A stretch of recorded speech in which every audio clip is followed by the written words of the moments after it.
In a Chinese tea field in 1849, a man, surrounded by monks and farmers, is trying to look inconspicuous. This man stands out a little. He wears fine clothes, and his servant is brandishing a flag of a Mandarin official. However, he's taller than everyone else. His skin is significantly fairer, and he's trying to avoid direct eye contact. According to his servants, this is because Xinhua hails from the northwest, beyond the Great Wall. This was true. He was from far northwest. Very far. Because Xinhua was better known as R.Fortune, and he was from Edrum in Scotland. This may all look like the sort of outlandish hijinks that you sometimes read about, but in the grand scheme of things, wasn't that significant? Well, not old Robert, because if you have a box that looks like this in your cupboard, well, that's because of Mr. Fortune and the story we're about to tell you. A story which really has everything: adventure, espionage that would put 007 to shame, and there's a nice cup of tea at the end. To properly understand Fortune's journey, we need to know who actually sent him. He wasn't dispatched to Qing Dynasty China by MI6. No, the reputation of Fortune's employers is much worse. He was on a mission given to him by none other than the East India Company. Yeah, them. In the 19th century, the mood was beginning to turn against the company a little bit. You see, people were beginning to question whether it was a good idea to let a rich private company have extra legal protection and its own private military into the bargain. And in 1833, Parliament abolished the last of its trade monopolies, the one with China. It was great for consumers because other traders were now allowed to do business with China. And in theory, this competition is exactly how capitalism is supposed to work. However, the East India Company preferred a more hands-on approach. They reasoned, if they could grow the tea themselves, they could just push everyone else out of the market. That's much better. But they had a problem.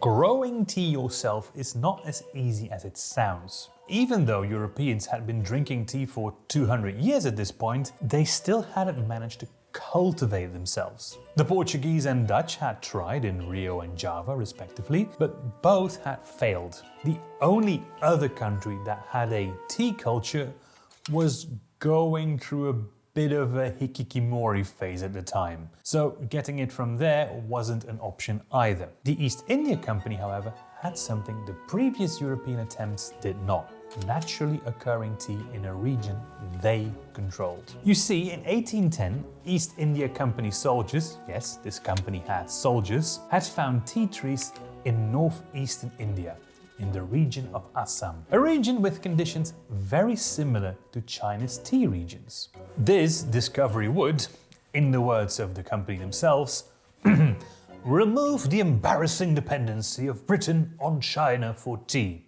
And in order to oversee this endeavour, the company set up a task force of 12 powerful men to carry out secret missions. They were called the Tea Committee. Bit less dramatic than expected. Well, anyway, it does what it says on the tin, really. For years, they tried to get their Assam tea up to snuff. And they got close. In the early 1840s, they offered a cup to none other than Queen Victoria, who was, apparently, much pleased with the quality and the flavour of the cup. Victoria might have been a coffee girl, because despite her approval, the tea connoisseurs and traders consulted by the Tea Committee were not really that impressed. There was only one solution. Somebody had to go to China and get their hands on the trade secrets. There was, however, one little problem. One did not simply walk into China at this point in history. Foreigners were restricted to designated port cities like Ningbo. And ironically, a large reason for this mistrust was the East India Company. The Chinese were more than happy to sell fully processed tea to foreigners, but the plants and the trade secrets were closely protected. In the 1830s, the Tea Committee had sent a secretary, George James Gordon on an undercover mission to China to get tea. However, little is known about this expedition, and the fact that they sent another mission after him means it wasn't good enough. Then, in 1848, the company found their man, R.Fortune, a Scottish botanist living in London who had just returned from China. Not only had he already brought back some plants, albeit not enough for commercial exploitation, he had just published a book about his journey. On this first journey, Fortune wasn't there for corporate espionage, but he still did some naughty things in the name of science. Enough that he procured a queue to blend in. No, not that queue, this queue. Foreigners were not allowed more than 1 day's journey from the treaty ports, so R.Fortune made some effort to fit in. If that meant weaving another person's hair into his own, so be it. His first trip was more Indiana Jones than James Bond. He fought off pirate, so he claims, while almost dying of an intense fever. Remember when we said that China was protective of its tea? Tea wasn't even the primary focus of Fortune's first trip, but he did have a brush with the dreaded mandarins of China over tea. When asking about tea fields in a tea district, he was firmly told that there was no tea, even though he could clearly see the fields in the renowned tea district. So, when the tea committee heard about a botanist who had travelled clandestinely into China, made off with plants healthy enough to be planted back in England, and wrote detailed observations about tea, they knew they had found their man. The tea committee offered Fortune, well, a fortune, 5 times his yearly wages, and all expenses paid. Fortune did not require a lot of persuading. A few months later, Fortune arrived in Ningbo near Shanghai, a treaty port where foreigners were allowed. Now, he could have just gotten some tea from the nearby islands and called it a day. But he, and the East India Company, knew that the good stuff was in the mountain ranges further inland. There are tons of factors that affect the quality of tea, and we won't go into too much detail, and it's very much not our field. But the rule of thumb is that good tea requires some elevation. Fortune knew this, so he headed for the mountains. While he was still in the treaty port, he recruited some assistants. And now we get to why historians love R.Fortune. He wrote everything down in lovely detail. Granted, he is telling his own story, so you know, the proverbial pinch of salt and all that, but his memoirs are still excellent sources. He describes recruiting his assistants as follows. I had 2 Huichou men in my service at this time. I sent for them and inquired whether it was possible to penetrate so far into the country. They replied that we could easily do so and that they were quite willing to accompany me, only stipulating that I should discard my English, Robert, English costume and adopt the dress of the country. I knew that this was indispensable if I wished to accomplish the object in view and readily acceded to the terms. You know that old question, if you had a time machine, when would you go? I have many on my wish list, but this moment would be on that list. Just to see the look on the faces of Fortune's recruits when they carefully tell this fresh off the boat foreigner that he'll need to dress up as them, and are expecting him to be dismissive, only for Fortune to quickly accept and also tell them he brought his own braid. Yes, I would have liked to see the look on those men's faces. Fortune's associates got him some Chinese robes, and he had his hair, that's the braid he brought, cleaned up by a barber. How do you even ask a barber to do that? You just put the braid down the counter and go, the usual, please? They travelled inland from Shanghai via riverboat. And it's on this trip that R.Fortune was transformed. In his own words, to put on the dress was an easy matter. Well done, Robert. But I had also to get my head shaved, an operation which required a barber.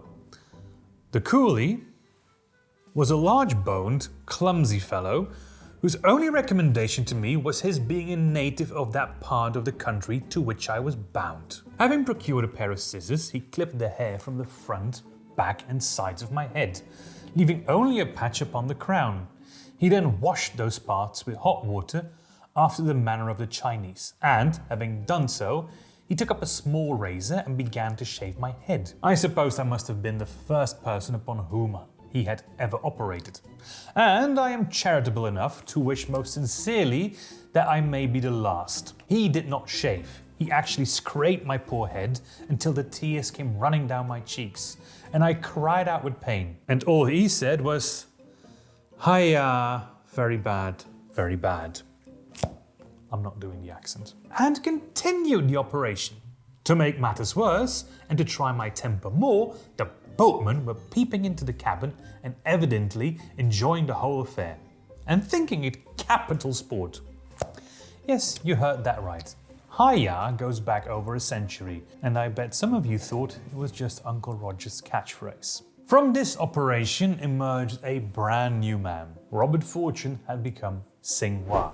We weren't able to find the exact Chinese characters, but according to S.Rose, who wrote For All the Tea in China, it meant bright flower. I wonder if he would have preferred a rose or a thistle. Once Fortune arrived back on land, he encountered his first real challenge. There were some things the dress didn't cover, most notably his speech. Fortune spoke a bit of Chinese, but not enough to carry on a full conversation, and one man was determined to talk to him. As he writes, seeing strangers arrive, some of the more restless were rather inquisitive and began to put a number of questions to us. My man Wang was a native of this district and of course understood the dialect perfectly, but he evidently wanted to have as little to say as possible.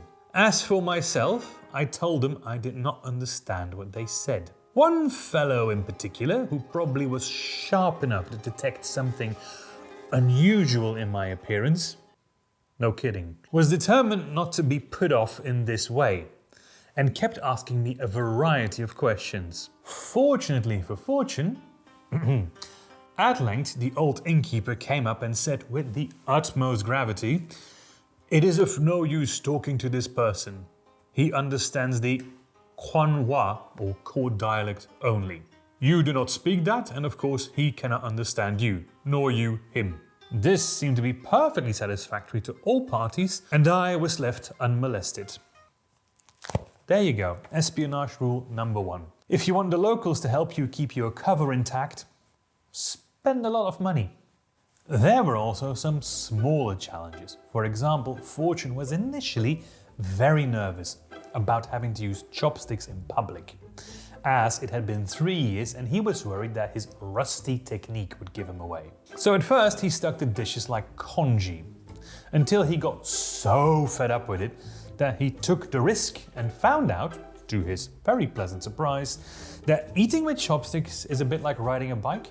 You don't really lose it. Fortune got to the green tea fields safe and sound. He doesn't walk us through how he got his hands on the plants and seeds. In his memoirs, he goes full botanist at this point and gives tons of botanical details instead. However, since he was literally on a mountain full of tea, a fairly common plant in the area, he was probably able to dig some up out of the ground or buy them from a local farmer. A few months later, Fortune was back in the British compound in Ningpo with everything he needed to start a tea nursery. This is where our 007's Q comes in. No, not that Q. No, not that one either. This Q. Yes, a good spy has gadgets, and Fortune was no different. The secret weapon the Tea Committee had provided him with wasn't an Aston Martin with rocket launchers or a watch that could turn into a helicopter, but this. The Wardian case had been invented by Nathaniel Bagshaw Ward just a few years before Fortune's trip. Today we simply call these closed terrariums. You see, getting the saplings was one thing. Getting them from Shanghai to northern India was an entirely different kettle of fish. They couldn't go overland because foreigners couldn't travel freely through China. And if this bit took him months, imagine what all of this would be. Also, the Himalayas are in between there, so not exactly an easy journey. So the more workable route was over sea, round Southeast Asia, and then through the whole of India up to Assam. Safe to say, tender little saplings usually didn't make it, and seeds often became waterlogged on ships. But with the Wardian case, the saplings could be safely sealed away, and they would be entirely fine just as long as the case wasn't opened prematurely. This will become important. In January 1849, Fortune accompanied his little plants, safely tucked away in their terrariums, to Hong Kong, where he then saw them set off to India. We'll check back in with them later. Fortune headed back to Shanghai though, because he wasn't done yet.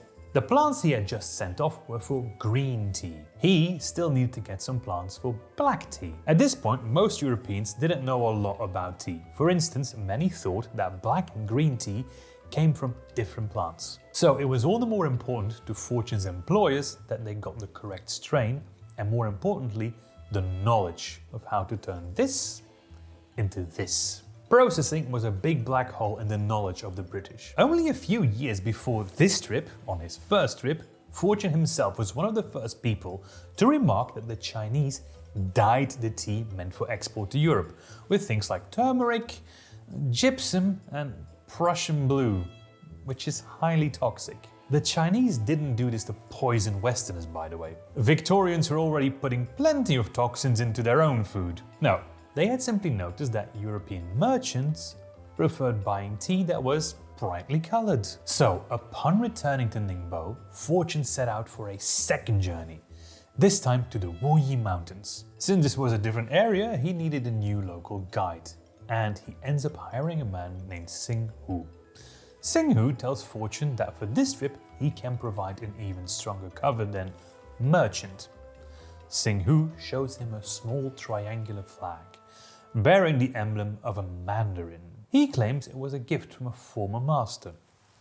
Xing Hu might sound a bit like a wheeler and a dealer, but he does deliver.